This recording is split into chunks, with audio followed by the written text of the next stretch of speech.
था, लेकिन डॉक्टर जावेद साहब ने जब आवाज दी, इजहार साहब ने जब आवाज दी, कमरुल हुदा साहब ने जब आवाज दी, तो मुझे लगा कि मुझे हर कीमत पर किशनगंज जाना चाहिए।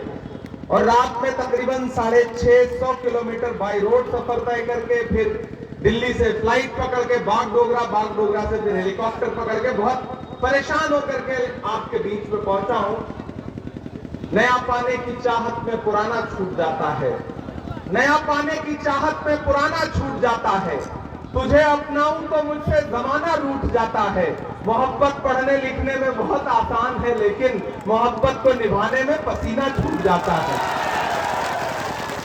आप तख्ती दोपहरी में आप बैठे हैं, मैं आपसे 10 मिनट गुफ्तगू करने के लिए आया हूं। यहां पर मौजूद हमारे आपके चहेते सांसद प्रत्याशी डॉक्टर जावेद साहब, एमएलए इजहार साहब, कमरुल हुदा साहब एक्स एमएलए है, जिला प्रेसिडेंट अली इमरान चिंटू साहब, शमशेर दारा साहब जो डिस्ट्रिक्ट प्रेसिडेंट है माइनॉरिटी सेल के, इंजीनियर असलम अलीक साहब, हसीब अनवर साहब और पटना के हमारे साथी कैसर साहब, दौलत इमाम साहब। मेरी नई नस्ल में चाहता हूं कि अगले 10 मिनट सिर्फ आप मुझे सुने, संजीदगी से सुने। मैं कुछ संजीदी गुफ्तगू आपसे करना चाहता हूं। आने वाली 26 तारीख को यानी 2 दिनों बाद आपको बूथ पर जाना है और न सिर्फ किशनगंज के मुस्तकबिल का फैसला करना है, बल्कि हिंदुस्तान के मुस्तकबिल का भी फैसला करना है। अगर आपको यह लगता है कि यह सिर्फ एक लोकसभा का मामूली सा चुनाव है, तो आप गलतफहमी के शिकार हैं। यह सिर्फ लोकसभा का चुनाव नहीं है, यह हिंदुस्तान के आईन को और जमहूरियत को बचाने का चुनाव है।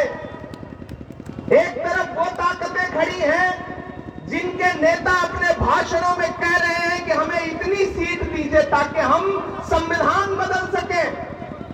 कौन कह रहा है? भाजपा के नेता कह रहे हैं, अनंत हेगड़े कह रहे हैं, ज्योति मिर्धा कह रही है, लल्लू सिंह कह रहे हैं, अरुण गोविल कह रहे हैं। ये सब उनके या तो कैंडिडेट हैं या बड़े नेता हैं। क्या कह रहे हैं? हमें बहुमत दीजिए ताकि हम संविधान बदल सके।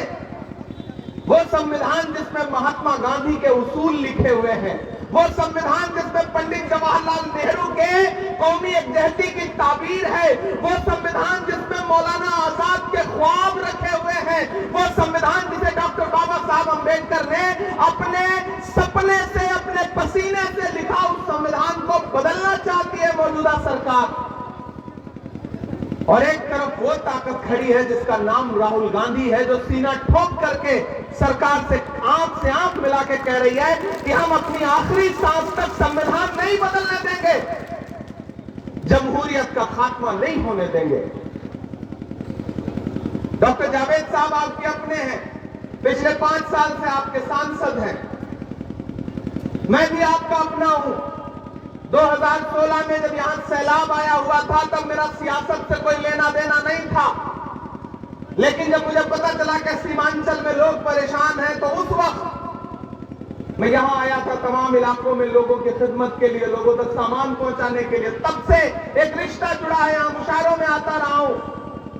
और किशनगंज वालों, दामनबाड़ी वालों, पोठिया वालों, ये आपकी दुआओं का सदका है कि मेरे जैसे एक मामूली से परिवार से आने वाले बेटे को आपने मुसल्लों पे बैठ के दुआ दी, तो एक दिन यह हुआ कि महज 34 साल की उम्र में कांग्रेस पार्टी ने सीधे राज्यसभा में ले जाकर के बैठाया, देश की सबसे बड़ी पंचायत में बिठाया।